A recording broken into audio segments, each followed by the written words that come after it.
Congress party के in charge व सांसद हमारे भाई शक्ति सिंह गोयल जी, हरियाणा प्रदेश कांग्रेस कमेटी के अध्यक्ष चौधरी उदयवान जी, हमारे सांसद अजीज दीपेंद्र जी, हमारे वरिष्ठ विधायक डॉक्टर कादियान जी, और जो आयोजक थे हमारे साथी विधायक बीएल सैनी जी, और संचालन कर रहे और सब यहाँ देखभाल जिन्होंने की हमारे साथी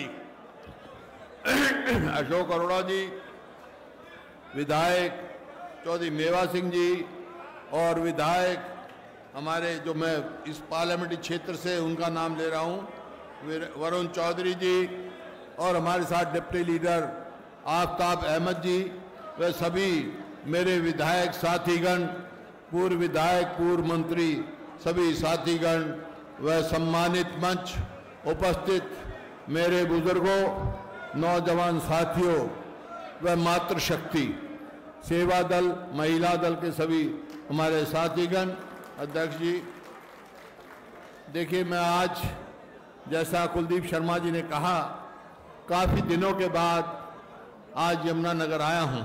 नहीं तो मैं बहुत आता था और यहाँ मैं आज आया हूँ। आज मैं आपसे अपने दिल की बात कहने आया हूँ और आपकी दिल की बात सुनने आया हूँ मैं यमुनानगर में।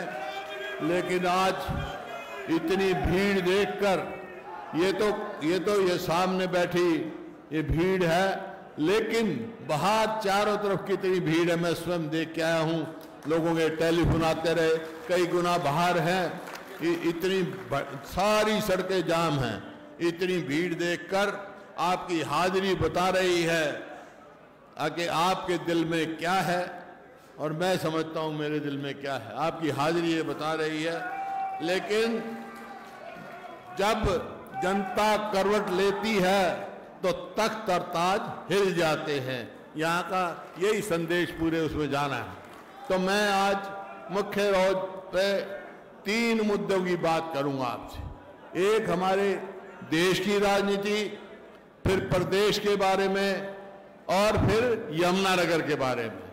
सबसे पहले मैं देश की बात करता हूँ। सभी साथियों ने चर्चा की, दीपेंद्र जी ने की, हमारे अध्यक्ष जी ने की, हमारे इंचार्ज शक्ति सिंह जी ने की, कि आज देश में हो क्या रहा है। आज आप सबको मालूम है राहुल गांधी जी के मेंबर को निष्कासित करने का काम किया और एक जज ने किया। उस फैसले से हम सहमत नहीं, लेकिन वो लड़ाई, कानूनी लड़ाई, हम कानून के दायरे में लड़ेंगे, लड़ रहे हैं और लड़ेंगे और जीतेंगे, क्योंकि उस फैसले से हम सहमत नहीं। दूसरा, राजनीतिक, क्या इसका मायना क्या है, कहां देश जा रहा है। मेरे को मालूम है, मैं एक स्वतंत्रता सेनानी परिवार से हूं। मेरा दादा, मेरे स्वयं पिताजी, मेरे और बहुत सारे साथी देश की आज़ादी के लिए लड़ाई लड़ी। शहीद भगत सिंह जैसे कितने ही स्वतंत्र सेनानियों का, लाखों का नाम और गांव में नहीं पता, उन्होंने अपने प्राण कुर्बान करके देश को आज़ाद कराया। और देश आज़ाद होने के बाद एक देश का संविधान बना। उस संविधान ने बहुत सारी हमारे को ताकत दी, वोट की ताकत दी, बोलने की ताकत दी। आज उस संविधान खतरे में है। उस संविधान को बचाना, आज जो ये जय भारत हमारा जो सत्याग्रह है, वो इस नाम का है कि जो संविधान में ताकत मिली है, जो संविधान ने हमारे को दिया है, उस संविधान से हम छेड़छाड़ नहीं होने देंगे। उस संविधान को कायम रखेंगे। जो प्रयास किया गया है राहुल गांधी की आवाज दबाने का, कांग्रेस की आवाज दबाने के लिए, मैं आपके माध्यम से कहना चाहता हूं कि राहुल गांधी की और कांग्रेस की आवाज कोई ताकत नहीं दबा सकती जब तक हमारा संविधान है, और संविधान कायम रखना हमारा ये है। ये आज देश की बात। अब आ जाओ प्रदेश की बात। प्रदेश में 8 साल से पहले भाजपा सरकार थी और अब 2 मुआ सरकार बनी हुई है, जेजेपी और भाजपा। वो 2 मुआ सरकार क्या कर रही है? आज हर वर्ग से मैंने बात करी, हर वर्ग से मेरा संपर्क है। आज यहाँ के भी जमुनानगर की बताऊंगा तो कौन कौन मेरे को मिले, क्या क्या कहा, मैं आपसे चर्चा करूंगा। आज हरियाणा में चाहे वो किसान हो, मजदूर हो, व्यापारी हो, कर्मचारी हो, चाहे बैकवर्ड हो, चाहे दलित हो, चाहे ग्रामीण हो, चाहे शहरी हो, हर वर्ग तौबा तौबा कर रहा है। और वो एक ही बात कह रहा है जी, हम तो सोचते थे, ये इन्होंने नारा दिया था कि अच्छे दिन आएंगे, हम तो आज यही कह रहे हैं हमारे वो पुराने दिन आ जाएं जो कांग्रेस के समय में थे। वो बात कह रहे हैं अच्छे दिन छोड़ो, तो आज वो समय, आज हर वर्ग, किसान की क्या दुर्गति हुई है, ना उसको एमएसपी मिलता। आज सरसों के लिए कोई खरीदार नहीं, सरसों का एमएसपी 5450 और किसान ने मजबूरी में बेचा 4000 तक। अरे ये पीपली मंडी है, चौधरी मेवा सिंह से पूछो, लाडवा से विधायक है, मैं गया था 50 पैसे आलू बिक गया, उनको पिट गया। आज गन्ने की बात, गन्ने का 8 साल में कितना भाव बढ़ाया है उन्होंने और हमारे समय में कितना बढ़ा। आप ये गन्ने का इलाका है, सबको मालूम। अरे रो रो के आपके 10 रुपए बढ़ाया, वो भी जब भी कितना शोर वहां करना पड़ा। तो ये गन्ने का हालत, किसान का हालात है। कहा था किसान की आमदनी दुगनी करेंगे हम, आमदनी तो दुगनी नहीं हुई किसान की, लेकिन लागत कई गुना ज्यादा हो गई। ठीक कहा शक्ति भाई ने, हमारे समय में ना खाद पर टैक्स था, ना कीटनाशक दवाई पे टैक्स था, ना ट्रैक्टर पार्ट्स पे टैक्स था, मशीनरी पे टैक्स नहीं था। आज हर चीज पे टैक्स, टैक्स पे टैक्स, टैक्स पे टैक्स, मतलब किसान की जो है लागत दुगनी, आमदनी घट गई। तो किसान की ये बात है। गरीब आदमी को देखो, 100-100 गज के प्लॉट, 3,80,000 में 100-100 गज के प्लॉट दिए, इन्होंने एक प्लॉट दिया हो तो बताओ। आज व्यापारी को देखो, व्यापारी परेशान है। वो व्यापारी ये कह रहा है हमारा मुनाफा तो गया दूर, अपना अपनी गुल्लक खाली हो रही है। आज कर्मचारी देखो, रोज पिटते हैं पंचकुला में, रोज लाठियां खाते हैं इनकी ओल्ड एज पेंशन में। तो किसी वर्ग को देख लो आप, किसी वर्ग को देख लो। ये आज प्रदेश में जो इन्होंने हालत किए हैं, आपसे छुपी हुई नहीं है। बेरोजगारी, जो प्रदेश 2014 में हमने प्रति व्यक्ति आय, प्रति व्यक्ति निवेश में नंबर 1 था पूरे हिंदुस्तान में, आज किस चीज में नंबर 1 है भाई? बेरोजगारी में आज नंबर 1 है, अपराध में आज नंबर 1 है, महंगाई की तरफ जा रहे हैं। आज जो भूषण बत्रा जी कह रहे थे कर्जे की बात, हरियाणा उन प्रदेशों में से है जिसके ऊपर बजट से ज्यादा कर्जा है। आज बजट इनका 1,83,000 करोड़ का, और कर्जा खुद मानते हैं ये 2,85,000 करोड़, लेकिन वो कर्जा तो 4 लाख करोड़ के करीब है। मेरे पास आंकड़े हैं, कल मैं वहां बताऊंगा, चंडीगढ़ में प्रेस कॉन्फ्रेंस करूंगा। आज कर्जे में डूबे पड़े हम, आज हमारा बेरोजगारी में डूबे पड़े हैं, महंगाई किस प्रकार से बढ़ रही है ये आपके सामने है। आज आप कहीं भी देखो, कानून व्यवस्था देख लो, कानून व्यवस्था मर्डर में पूरे देश में नंबर 2 पे है हरियाणा, बलात्कार में नंबर 2 पे है, और जो बाकी अपराध हैं उनमें किसी पे नंबर 3 पे है, किसी नंबर 2 पे है, जो कि बहुत शांतप्रिय देश था, प्रदेश था। इस प्रकार से आपने देखा बैकवर्ड क्लास की क्रीमी लेयर 8 लाख थी, उसको घटा के 6 लाख कर दिया। कोई भी वर्ग देख लो आप, नीचे से ऊपर तक। तो ये क्या कर रहे हैं, किसके वर्ग में है? आज ये हालात इन्होंने कर दिया कि बहुत प्रदेश बिल्कुल पिछड़ गया है। जो प्रदेश अग्रणी प्रदेशों में था, आज अपनी जगह से तेजी से फिसल रहा है। रोजगार, अब देखो बेरोजगारी किस नंबर 1 तो है ही, लेकिन कुछ हमारे बेरोजगार युवा मैं रोज देख रहा हूं, अपना देश छोड़ के मजदूरी करने विदेश में जा रहे हैं, घर घर से जा रहे हैं।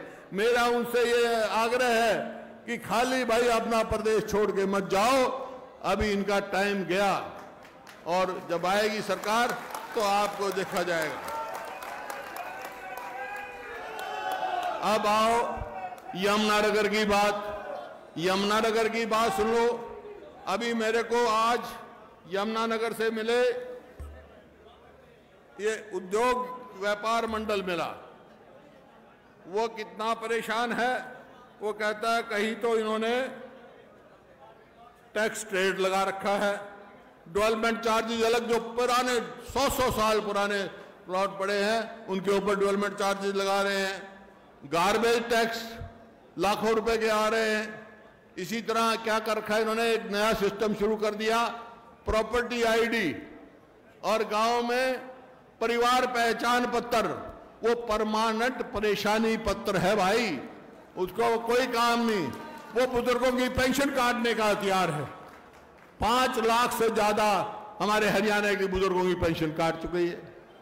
और बच्चों का जो स्थिति है आपने देखी। तो आज क्या हो रहा है हरियाणा में तो भाई ऐसी परिस्थिति कर दी, स्कूल में जाओ तो मास्टर नहीं, अस्पताल में जाओ तो डॉक्टर नहीं, और दफ्तर में जाओ तो कर्मचारी नहीं, क्योंकि 1,82,000 परमानेंट नौकरी खाली। एक बना रखा है वो क्या, कौशल रोजगार निगम, उसका क्या काम है, सरकार ने वायदा था हम ठेका सिस्टम बंद करेंगे, खुद सरकार ठेकेदार बन रही है, कोई परमानेंट नौकरी नहीं दे गए, 2 साल से लगाएंगे, तनख्वाह भी ऐसी उनकी वो है। तो इस प्रकार से आप देख रहे हैं। मैं जैसे बता रहा था, यमुनानगर उद्योग व्यापार मंडल मेरे को मिला, फिर अभिभावक सेवा मंडल मिला।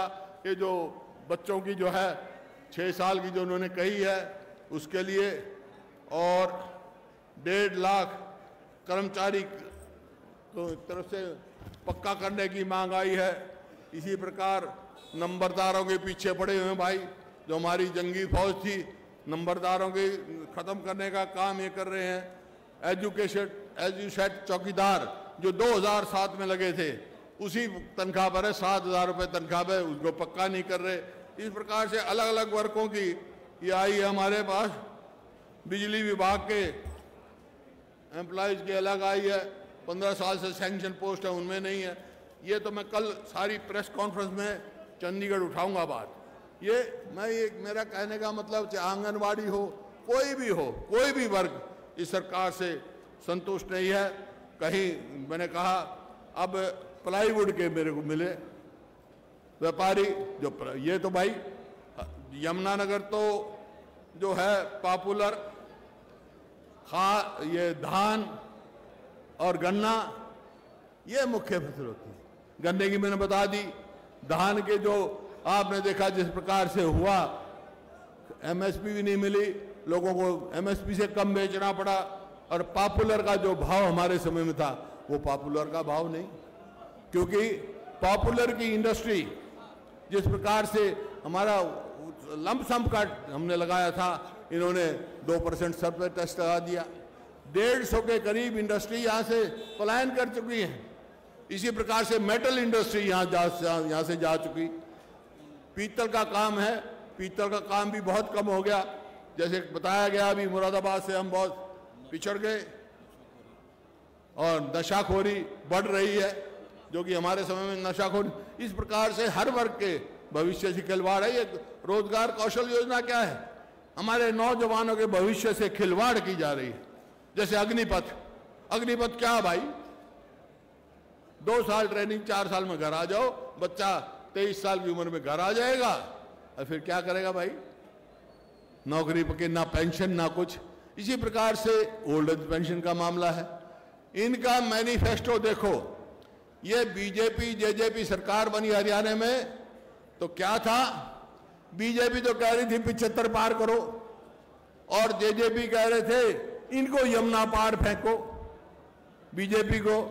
अरे अपने स्वार्थ में दोनों यार बन गए, दो मुंह, इस बात से कह रहा हूं, 2 मुंह सरकार, दोनों मुंह से लूटने लगे हुए हैं। यमुनानगर इसको तो सोने की चिड़िया मान ली इन्होंने, चाहे वो रेती का मामला है, चाहे पत्थर का मामला है, चाहे इंडस्ट्रीज का मामला है, किस प्रकार से लुटाई हो रही है, किसी से बात छुपी हुई नहीं है। तो आज इस बात से हमारे को एक होकर लड़ना है और जो जो समस्याएं आई है हमारे सामने, उनके लिए महंगाई और कानून व्यवस्था की मैं कह चुका, इनके लिए लड़ना है। और यही आज है भाई, मैं यमुनानगर में आया हूं, सबकी मैंने बात सुनी, हर वर्ग की सुनी।